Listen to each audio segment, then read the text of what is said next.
train to the Plastic Underground. Approaching the station, please stand away from the platform edge.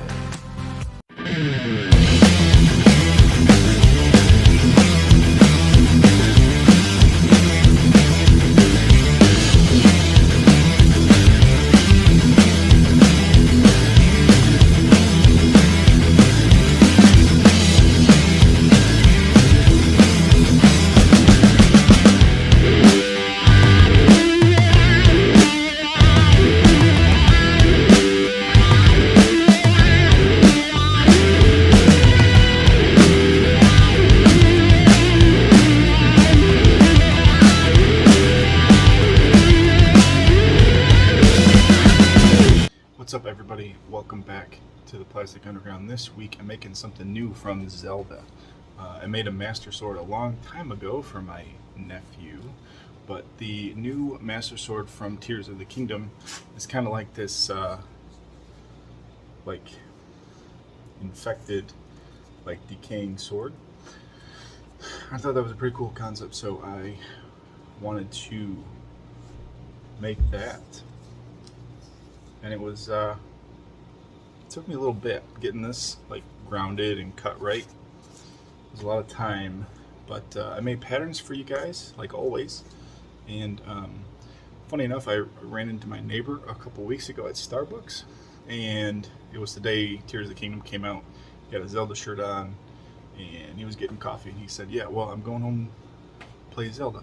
So, actually, I'm gonna go run this over, stick this outside in his backyard, and kind of surprise him with it. So, Josh, if you're watching, it's cool that you're a Zelda fan, and yeah, this is for you. So, stick around, see how I made it, and yeah, like I said, patterns for anybody who wants to make their own. And yeah, so let's get to the build. Alright, you guys, so made this template. I did what I always do. I drew it on my TV, the size I thought fit good in my hand. Using some HD foam here, some 10mm HD foam. Drawing the full-size blade on here first. And I use this dowel rod here, this 3/8 dowel rod, for the middle support. Now the issue is that because the front of this blade is like etched from like decay, I couldn't run the dowel like all the way through because you would see it. So I kind of took a chance and just thought maybe if the very front of the blade didn't have a support in it, it would be okay, and it kind of was okay. It's a little flimsy in the front, but it's alright as long as you don't like rest it on anything or like, you know, lean it up against anything. So I glued those two pieces of 10mm foam together. I took the dowel rod out. I did not glue that into place when I laid the foam on top of each other because I wanted to take it out so that I could handle the blade better and sand it and carve it and all that stuff without the dowel rod sticking out of the end. So now I go through and I cut the blade out, the shape out. I use my big knife to cut the straight and kind of curved parts, and then I'm using this little hobby knife to cut and kind of saw these shapes out. Then I got this sanding drum, and I'm using this to sand in these little channels here. You can see there I kind of drew out all of these spots. I kind of ended up doing this backwards too. The first section here that I'm grinding down, I'm calling this like section 2. It's like it's not the deepest, it's like the layer right underneath the actual part of the sword, the top part of the sword. I should have sanded that down last. I should have grinded all the way down to the deepest part of the sword first, and then kind of worked my way back up from there. So it kind of made it a little bit harder because I was sanding everything down, and then I still had these high ridged parts that I had to kind of sand down after.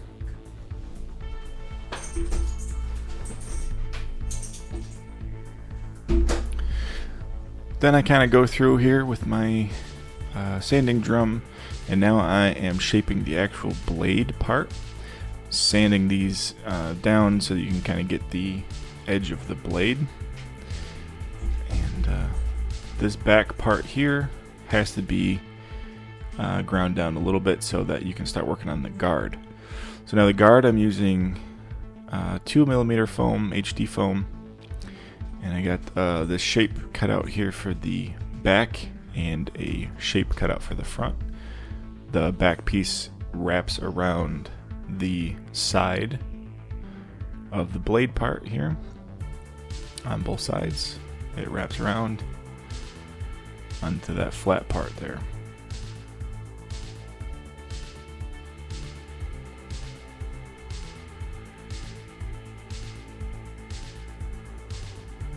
Then the front piece gets glued on.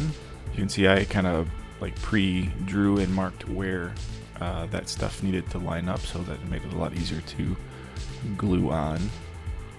So I could just kind of look at it quickly and figure out where it goes. Then that gets glued on to that piece that you wrapped around. The Triforce goes on the front.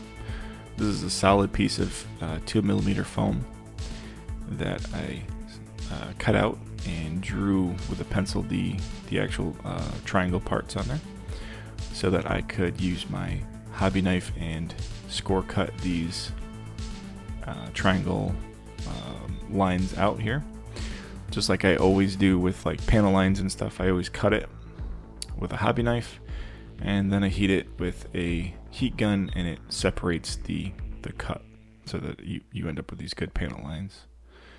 Another piece of 2mm foam makes this triangle shape here in the front.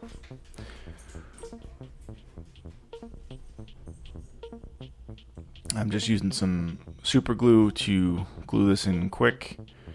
I always use super glue for like these smaller parts that you can glue on fast, that you don't have to. I hate brushing contact cement on stuff if I don't have to. I don't have to wait for it, so it kind of helps me get through stuff a little faster. So these are little guard like posts here. These are those little gold pieces. It kind of like separates the guard from the blade. These are just some 6mm foam rectangles I cut out, and those get glued right there. The diamond gets cut out of 10mm foam. Then I use my sanding drum here to shape the diamond, give it those bevels. Then using a little bit of super glue, I glue this onto that 2mm diamond piece that we just put on a minute ago. That goes right in the middle.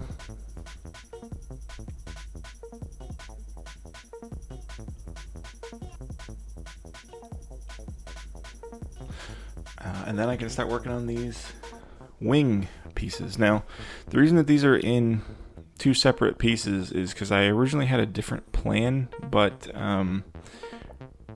didn't really work the way I wanted it to, so I ended up just gluing these back together as one full piece.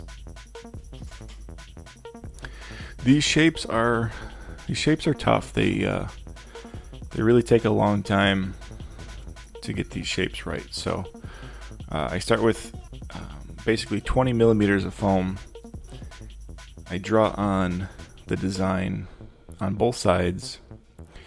So that's the thing too, is then you're basically doing this 4 times. So using this big blade here, you can see I drew triangles on to just make sure I always reminded myself of what direction these are beveled in. And then I just kind of slowly go through and I start cutting these down at angles.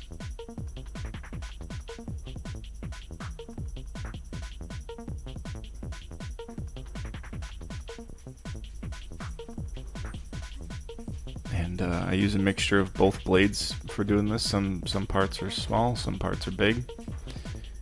And yeah, I'm just always trying to make sure that I'm cutting at the right angle so that everything's kind of peaked.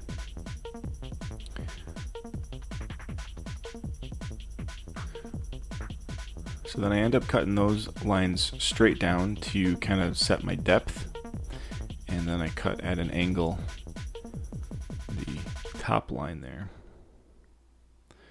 And it kind of gives you your V shape basically that you're going for. And then, you know, your cuts are not going to be perfect, so you're going to spend time with your Dremel and smoothing these out. And then even after that, and even after it's all smooth, I still went through with some silicone like caulk and like used it as like putty. You'll see it's in the video obviously, but there's lots of different ways that you can kind of fix this shape, so it doesn't have to be perfect. And it, like I said, it's a hard shape to go for. So now that I got both of those done, they can get glued onto the guard part. And the bottom of that triangle kind of sticks down the guard a little bit too. It's not totally flush. So now, what should I call this? This is like this is basically where the handle connects to the sword. I think it's still part of the guard. 2 circles are cut out of some floor mat foam. And then this red foam here is What the Foam's 2mm. Cutting this out at an angle. This is like a half circle. When you glue it together, it makes a cone. And so yeah, once that's glued together, it makes that comb on the front. And now this foam has this texture on the back. I always try to sand it and roughen it up before you glue it, because that heat sealed part of the foam does not really like to glue together. It will always like separate if you don't sand it first. I glue those 2 circles together. I glue this cone together.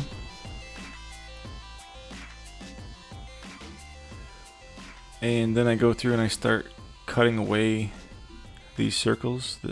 Just the bottom, no, the top part. The top part of the circle gets beveled, and the cone gets glued on the bottom. That's why I put that edge cut in there so that it sits flat. Now the handle is some PVC pipe. I think it's 1-inch PVC pipe, and I wrapped it with 6mm foam. So I just use contact cement on both, and then I just kind of roll it up, and then glue the seam together.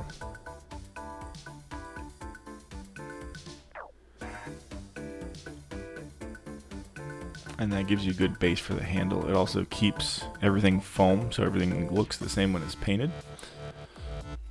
Then I mark where the handle needs to sit on this bottom guard piece, and then I can cut that circle out. And then the handle can get inserted through that hole, and it slides all the way flush to the bottom of that cone.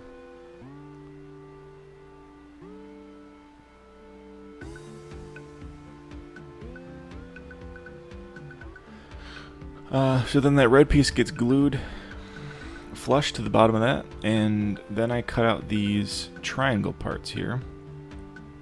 I held it up to the guard, and these are where the wings will sit on this guard part. So I cut the foam out first, and then I use this cutting wheel to cut the actual PVC pipe, and I'm just cutting the same diamond shapes out of that.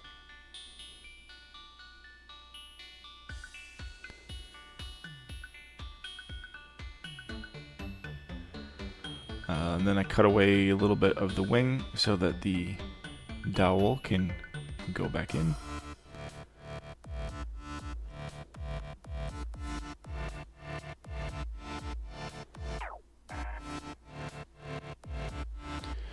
And just making sure that that guard fits on there. Mark the dowel rod where it needs to be cut. Then I'm using these strips of 2mm What the Foam, just gluing these on. And this will make sure that they fit snugly inside the PVC pipe and holds that dowel in place. I make sure that I sand this guard smooth, the sides and the top bevel that I cut, just making sure everything is smooth. kind of cleaned up. And then I can glue these circles and the spot where the guard sits on those wings, and just glue all that stuff into place right there. Now, using some of this modeling foam, this foam clay, basically. This is the same tub I bought forever ago that I thought I would go through pretty quick, and I still have it. So I'm using this now to fill in that guard piece there. There's some gaps there where the guard meets up to the wings. So I'm just using some of this foam and just kind of pushing in that gap just to make that gap more solid. And I'm using this like little modeling stick I have, and I'm just kind of shaping that, kind of doming it, making sure that it's smooth and looks good, because I won't really be able to reach in there and sand with a Dremel. And then I can use some of that modeling clay up there on the seam, the handle seam. Now I can start working on the pommel part. And so these 3 circles make up the top triangle part of the pommel. It's the very, very top piece of the pommel. And I glue all 3 of these little circles together.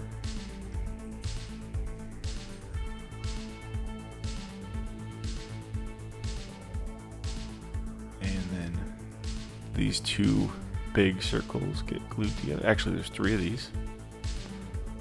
The other one's just off screen, but there's 3 of those too. And that makes the actual pommel part that connects to the handle. So these get beveled on both sides. You can see I marked the bottom with a B and I marked the top with a T, so I can remember the bevel is a little bit different on both. The bottom's a little bit bigger than the top, so I always cut away first with the blade, just so all that material doesn't get turned into dust, and then I can kind of sand and shape everything with my sanding wheel after. So you can see that top pommel piece gets cut like 45 degrees downward, so that it kind of makes a big like pyramid shape. And then I go through and I sand everything, make sure everything is smooth.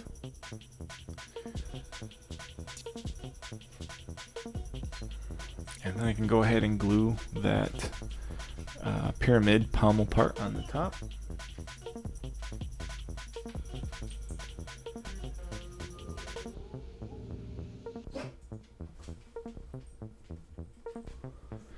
Then the bottom can get cut. That circle shape gets cut out. And I use my pliers to remove the extra material. Then my handle is a little bit too long, so I'm using my miter saw, just cutting that off. And then I, using some super glue here, and I just glue this pommel in place.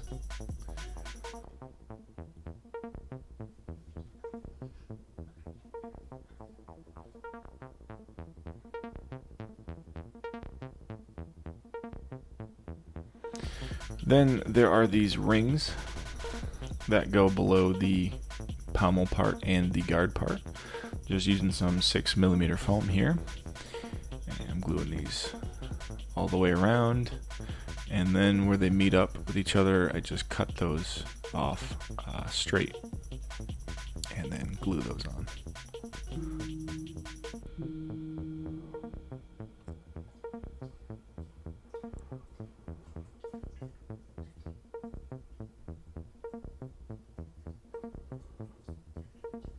Then I can kind of sand off the extra bit there now that that's dry.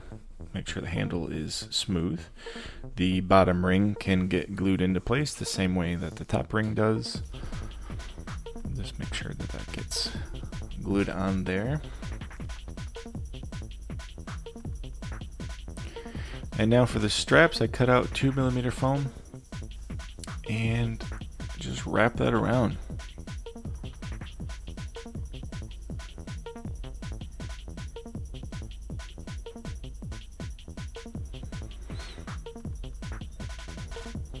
I think looking at the reference stuff, there's supposed to be 6. It's supposed to go around 6 times. But I made 5 work, and it looks pretty good too. So that's what I did. And I also marked the straight part, the actual like front and back, the straight, so that when I wrap this second piece around, I am basically making sure that where they overlap, they make a perfect V on the straight line up and down, just so that they all kind of look the same. You don't want your X's to be crooked one way or the other. You want them to kind of be straight, parallel up the handle.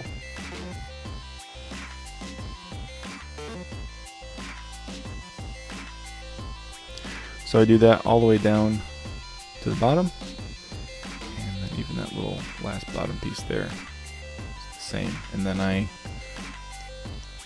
just trim that where that needs to be flush, and then I glue that down. And that is it for like the construction of the sword. Here is some of this quick seal DAP caulk that I use.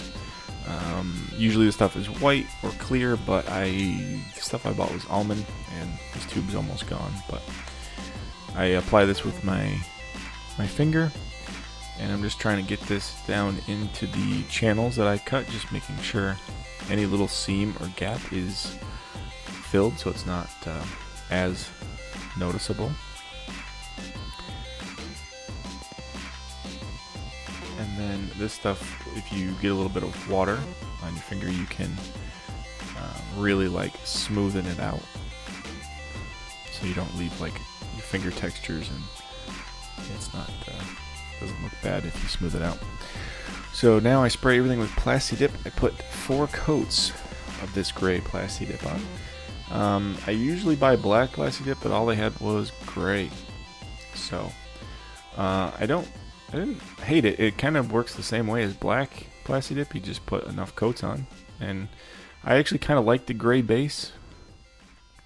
It's a lot easier to paint over than the black, but yeah, after the Plasti Dip is dry, I go through with this this blue color. I think usually this part is like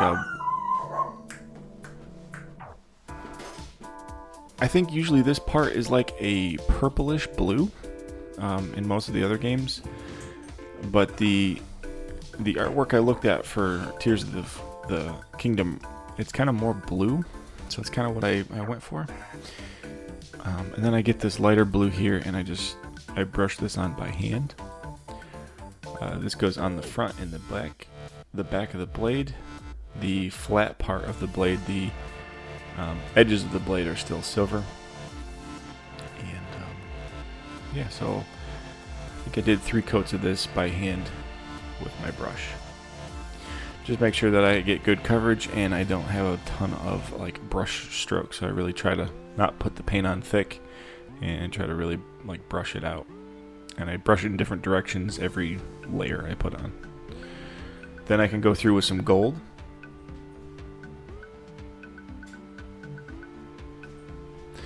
And I paint the diamond and the diamond base there on the guard.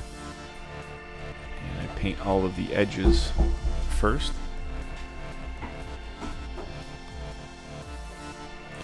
Then I go through and I paint the top.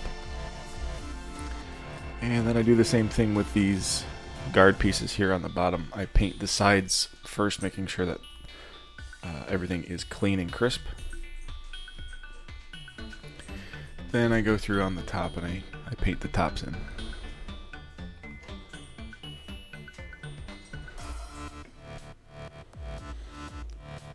Then I ended up mixing this color up to try to make it look as close as possible to the game art. When it's dry, it ends up looking almost identical to the Plasti Dip, which is really funny because this is like blue and brown and black, and yeah, I basically ended up making the same gray as Plasti Dip. So it's a little bit more of a bluish hue to it, But I could have just left the Plasti Dip in all honesty, and you would not have even like known the difference. So it was just kind of funny. But that gets on the lowest level, the lowest marks of this sword. And then this second layer here, this is some brown and some yellow and a little bit of white mixed up together to make this like awful mustardy, mossy color. And this gets glued on all of the second layer parts. So if you see on my pattern, like 1 is the blue part, 2 is the yellow part, and 3 is like the dark gray part. Those are all of the layer like steps, but it also helps like the painting guide too. So yeah, so I just go around and I paint all of that stuff. Always looking at game art during this process too, just to make sure I'm like on the right track. And then this part is the part that like it's more tedious than anything else, honestly. So I go through with this turquoise color and I paint the edges of the straps.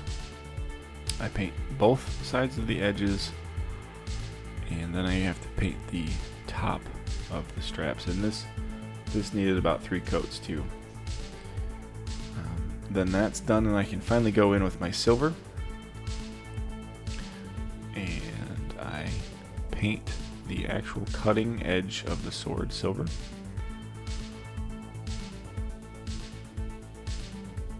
So I follow where I sanded the bevel, but also if your sand line is a little off, you can kind of make sure that when you paint the silver on, you paint like a good crisp like line, so that you can kind of fake the edge too, just to make it look a little straighter if you need to. And I think I did that in a couple little spots.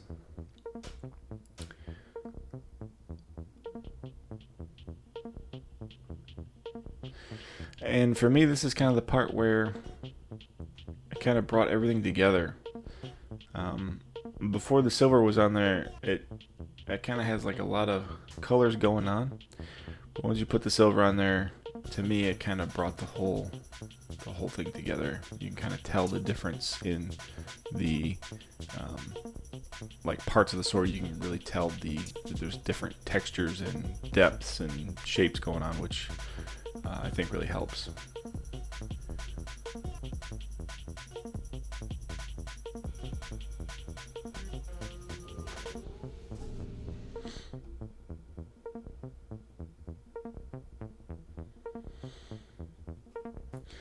And yeah, that's basically it. That's the construction, that's the painting, that is everything done. That is the Decayed Master Sword from Tears of the Fallen Kingdom. I hope you guys liked it. Josh, if you see this video, I hope that's hanging up in your office, and I hope you love it. And I will catch you guys next time when I make something cool.